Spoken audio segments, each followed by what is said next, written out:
warahmatullahi wabarakatuh. Innal hamdalillah nahmaduhu wa nasta'inuhu wa nastaghfiruh wa na'udzu billahi min syururi anfusina wa min sayyiati a'malina. Man yahdihillahu fala mudilla lahu wa man yudlilhu fala hadiyalah. Asyhadu an la ilaha illallah wahdah la syarika lah wa asyhadu anna Muhammadan abduhu wa rasuluh alladzi la nabiyya ba'd. Allahumma salli wa sallim wa barik ala Muhammadin wa ala alihi wa ashabihi wa man tabi'ahum bi ihsanin ila yaumiddin, amma ba'd. Qala Allah Ta'ala fi kitabihil karim, a'udzu billahi as-sami'il 'alim minasy syaithanir rajim. Syahrul Ramadan alladzi unzila fihi al-Qur'an hudan lin-nas wa bayyinatin minal huda wal furqan. Faman syahida minkum asy-syahra falyasum wa man kana maridan aw ala safarin fa'iddatun min ayyamin ukhra yuridullahu bikumul yusra wa la yuridu bikumul usra wa litukmilul iddata wa litukabbirullaha ala ma hadakum wa la'allakum tashkurun. Sadaqallahul azim. Kaum bapak, kaum ibu, kaum muslimin dan muslimat yang dirahmati oleh Allah Subhanahu wa taala di mana saja berada. Pertama sekali tentu kita bersyukur kehadirat Allah. Karena satu-satunya zat yang pantas untuk kita puja, yang pantas untuk kita puji, yang pantas untuk kita sanjung hanyalah Allah. Inna hamdalillah, sesungguhnya segala macam bentuk pujian itu milik Allah. Karena apapun yang kita lakukan, apapun yang kita nikmati, apapun yang kita rasakan, semuanya adalah campur tangan Allah dalam diri kita. Kalau tanpa campur tangan Allah dalam diri kita, kita ini makhluk yang tidak ada apa-apanya. Tanpa izin Allah kita tidak akan bisa jadi siapa-siapa. Tanpa izin Allah kita tidak akan mampu berbuat apa-apa. Maka semuanya ini izin Allah. Semuanya ini berkat Allah. Semuanya ini karena Allah. Maka inna hamda lillah. Segala macam bentuk pujian itu hanya milik Allah. Kemudian salawat dan salam kita sampaikan kepada baginda Rasulullah Muhammad sallallahu alaihi wasallam. Allahumma salli ala Muhammad wa ala alihi wa sahbihi ajma'in. Kaum muslimin, kaum muslimat di mana saja berada, kurang lebih 2 hari lagi Ramadan akan berpisah dengan kita insyaallah. Tinggal hari ini, besok, dan lusa. Selesai tugas Ramadan. Selesai bulan yang luar biasa itu. Selesai bulan yang penuh dengan fadilah. Penuh dengan keutamaan. Penuh dengan banyak-banyak sekali ganjaran yang Allah sediakan di dalamnya. Selesai sudah 1 bulan lamanya. Sebetulnya kaum muslimin, rasanya hati ini tidak ingin berpisah dengan bulan Ramadan. Tidak ada bulan yang sebaik bulan Ramadan ini. Tidak ada bulan yang lebih utama daripada bulan Ramadan ini.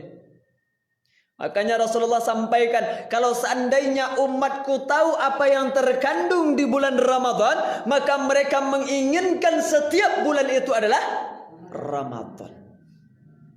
Bayangkan Bapak Ibu, kaum muslimin yang rahmati Allah, ibadah sunnah yang kita laksanakan di bulan Ramadan itu sama Allah ganjari dengan ibadah wajib di luar Ramadan.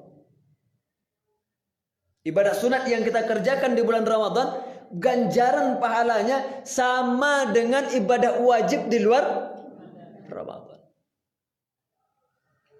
Belum lagi ibadah-ibadah yang kita bangun khusus di bulan Ramadan. Mulai dari menahan diri, melaksanakan qiyamul Ramadan. Ditambah lagi dengan suatu malam yang Allah anugerahi luar biasa, khairum min alfi syahrin. Lebih baik daripada 1000 bulan, lebih kurang 83 tahun, luar biasa, Masya Allah. Belum lagi hal-hal yang lain yang Allah sediakan untuk kita. Sekarang bulan tersebut ingin berpisah dengan kita. Kita selaku orang yang beriman, kita orang yang terpanggil melaksanakan ibadah Ramadan ini, ada dua perasaan yang bercampur aduk dalam diri kita, Bapak Ibu. Perasaan senang ada, perasaan sedih pun ada. Ada perasaan senang, ada perasaan gembira. Gembira kenapa? Karena Allah Subhanahu wa taala telah janjikan kepada orang yang beriman yang sungguh-sungguh melaksanakan Ramadan, la'allakum, bagi mereka itu dijadikan hamba-hamba Allah yang bertakwa. Kita tahu Bapak Ibu kaum muslimin, tidak ada manusia yang lebih mulia di sisi Allah melainkan orang yang bertakwa. Inna akramakum andallahi atqakum. Sesungguhnya akramakum, yang lebih mulia di antara kaum andallah, di sisi Allah, atqakum, adalah orang yang bertakwa di antara kamu. Ramadan menghantarkan kita menjadi orang yang bertakwa. Senang juga kita mendengar apa yang disampaikan oleh baginda Rasulullah sallallahu alaihi wasallam. Man shama ramadhana imanan wa ihtisaban ghufira lahu ma taqaddama min dhanbihi. Barang siapa yang berpuasa pada bulan Ramadan imanan, dengan penuh keimanan ikhlas kepada Allah taala, ihtisaban, komitmen ia beribadah di bulan Ramadan, ghufira lahu, diampunkan baginya ma taqaddama, apa-apa saja dahulunya, min dzambihi, dari dosa-dosanya.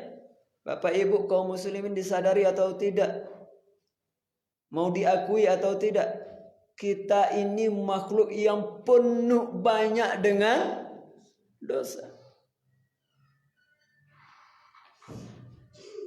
Tidak ada manusia yang tidak berdosa kecuali baginda Rasulullah sallallahu alaihi wasallam, memang telah Allah jamin baginya maksum. Tapi kita makhluk yang dhaif. Jangankan kita, saya sering Bapak Ibu sampaikan kisah ini. Jangankan kita, jangankan saya, jangankan masyarakat biasa, manusia biasa, al-anbiya pun memiliki kesalahan kepada Allah Subhanahu wa taala. Coba kita putar kembali sejarah tentang Nabi Allah Adam alaihissalam. Kenapa beliau diusir Allah, uhbitu ba'dukum li ba'din aduwwun, dari syurga? Apa penyebabnya? Karena melanggar aturan Allah, la taqrabu hadhihi syajarah. Diturunkan Adam ke permukaan bumi ini, kemudian ia berdoa kepada Allah, Rabbana zalamna anfusana wa illam taghfir lana wa tarhamna lanakunanna minal khasirin. Ini doa yang diajarkan oleh Allah Subhanahu wa taala kepada manusia pertama sekali. Ini doa yang pertama diajarkan oleh Allah taala kepada umat manusia. Itu berpuluh-puluh tahun Bapak Ibu. Berpuluh-puluh tahun kaum muslimin.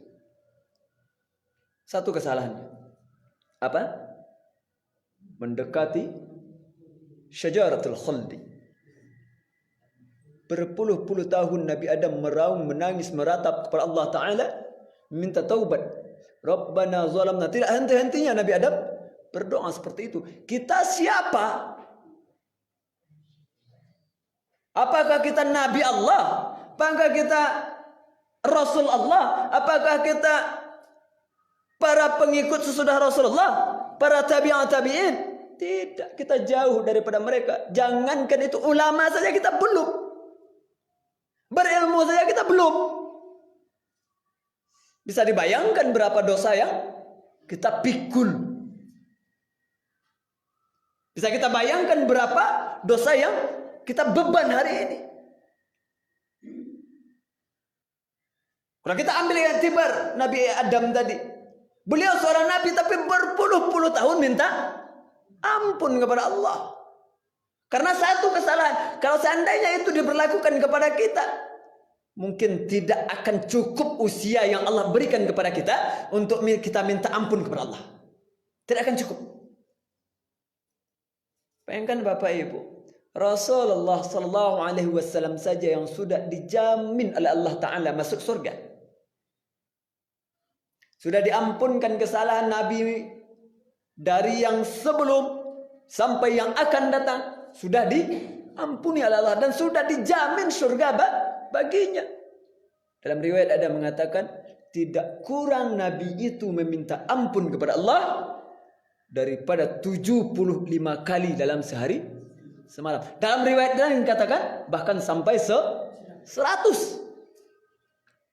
Orang yang sudah dinyatakan suci, orang yang sudah dinyatakan masuk surga, tapi minta ampunnya luar biasa. Lalu kita siapa? Maka gembira kita hari ini karena berkat Ramadan yang kita jalankan, karena keimanan kita kepada Allah Subhanahu wa taala, karena memang konsisten kita untuk beribadah kepada Allah Subhanahu wa taala. Ghufira lahu ma taqaddama min dzambi. Allah bersihkan kita dari segala dosa kita. Tidakkah senang kita? Tidakkah gembira kita? Memang inilah cita-cita kita. Ya. Bapak Ibu,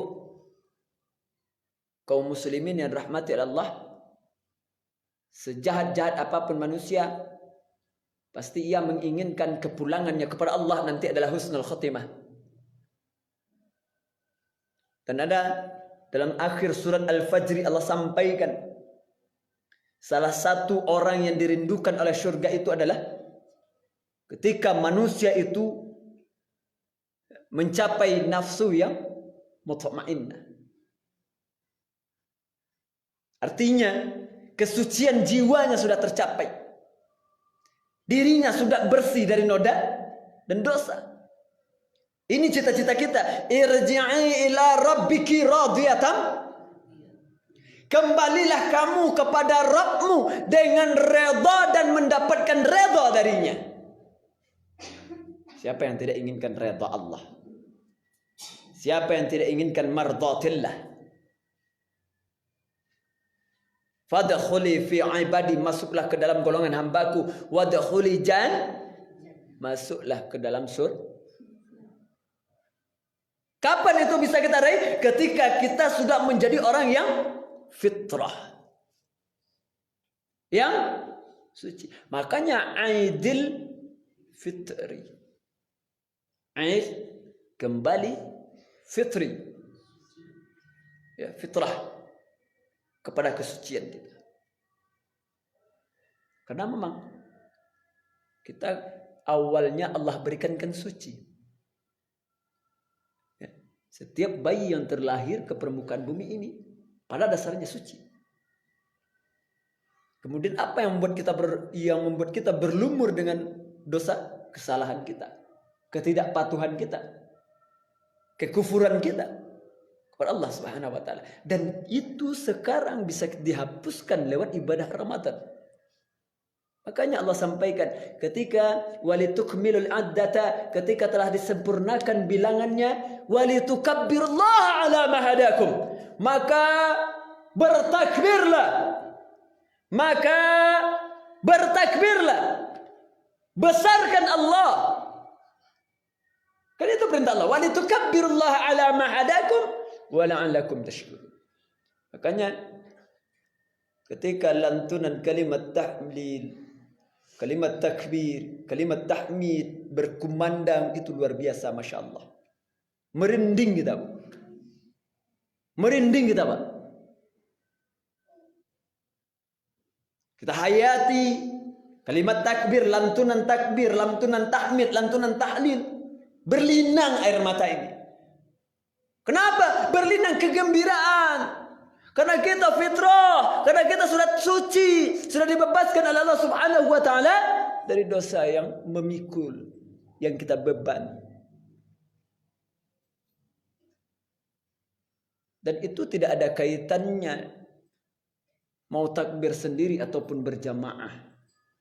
Karena Bapak Ibu, di situasi sekarang ini kan kita agak susah. Ya. Pandemi sekarang kita agak susah. Ya, biasanya Ramadan kita ceramahnya malam. Ya, sekarang beralih sore. Kenapa enggak boleh dikumpul-kumpul? Tetapi ibadah Ramadan yang beriman itu, yang keimanan kepada Allah Subhanahu wa taala, bukan perkara itu. Mau berjamaah atau sendiri pun tidak jadi masalah. Termasuk besok bukti kita telah menang dari perjuangan Ramadan, maka tunaikanlah sholat Idul Fitri. Bagaimana caranya, Ustaz? Kita kan tidak boleh berjamaah. Ada anjuran untuk lebih sholat kepada sendiri-sendiri. Ya tidak jadi masalah. Mau sholat berjamaah, mau sholat sendiri-sendiri. Yang penting apa? Kita rayakan kemenangan kita dengan melaksanakan sholat Idul Fitri. Karena itulah bukti kemenangan kita. Itulah bukti kita memasuki Syawal. Itu bukti bahwa kita sudah fitrah. Itu perasaan senang Bapak Ibu. Perasaan yang pertama. Tidak ada kita mungkin yang tidak senang menyambut Syawal. Bukan berarti ya senang dimaksud di sini habis ini kita bebas makan minum lagi, tidak. Tetapi kita senang karena kita sudah berhasil melewati Ramadan, insya Allah kesucian milik kita. Ya. Allah kembalikan kita kepada kesucian. Yang kedua perasaan sedih.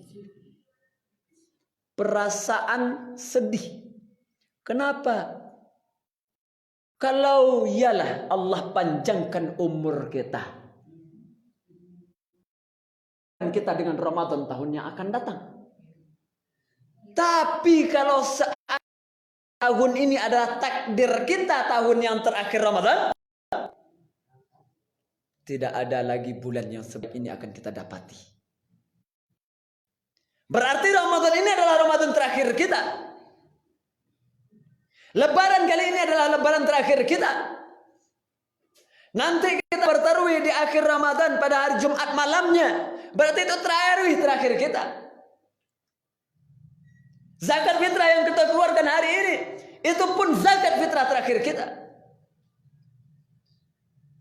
Kalau iya nanti di Syawal kita dijemput oleh Allah, ternyata sebelum Ramadan yang akan datang, sudah diri ini kembali lagi dengan dosa-dosa yang kita perbuat, Allah jemput kembali.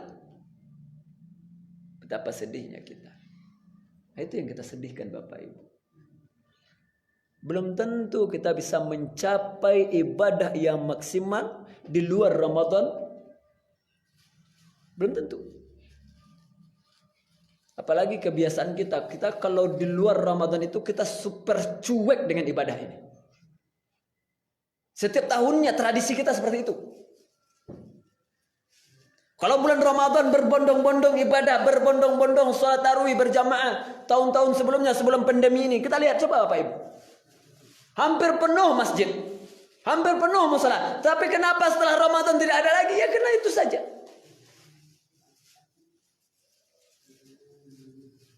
Tidak ada dampaknya. Padahal Ramadan itu bulan-bulan yang sangat luar biasa. Belum tentu ada bulan Ramadan yang berikutnya untuk kita. Makanya Rasulullah ketika di akhir Ramadan itu beliau menangis. Apa yang beliau tangiskan? Akankah ia bertemu dengan Ramadan yang akan datang? Kalau dibanding-bandingkan dosa yang kita perbuat, belum cukup satu Ramadan ini untuk menghapusnya. Belum cukup rasanya. Maka kita butuh beberapa kali Ramadan lagi yang akan datang. Tapi itu rahasia Allah. Maka sangat kasihan kita Bapak Ibu kaum muslimin di mana saja berada. Orang yang diberi hidup sampai Ramadan. Orang yang Allah panjangkan usianya sampai bulan Ramadan. Allah yang berikan kesehatan kepada mereka pada bulan Ramadan. Tetapi mereka tidak peduli dengan Ramadan. Orang paling merugi sekali. Orang yang sangat merugi sekali. Nah inilah bulan pendongkrak amal ibadah. Bulan Ramadan ini khusus untuk umat Muhammad.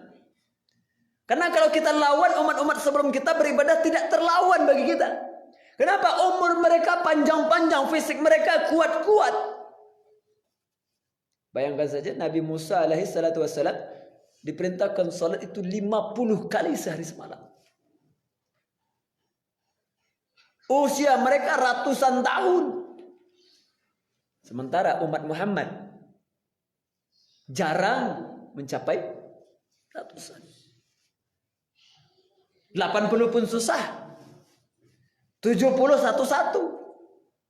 60 pun hari ini sudah mulai jarang. Banyak yang meninggal muda. Artinya Bapak Ibu, makin ke ujung kita, makin tidak terlawan bagi kita umat-umat sebelum kita untuk beribadah. Maka Ramadan ini pendongkraknya.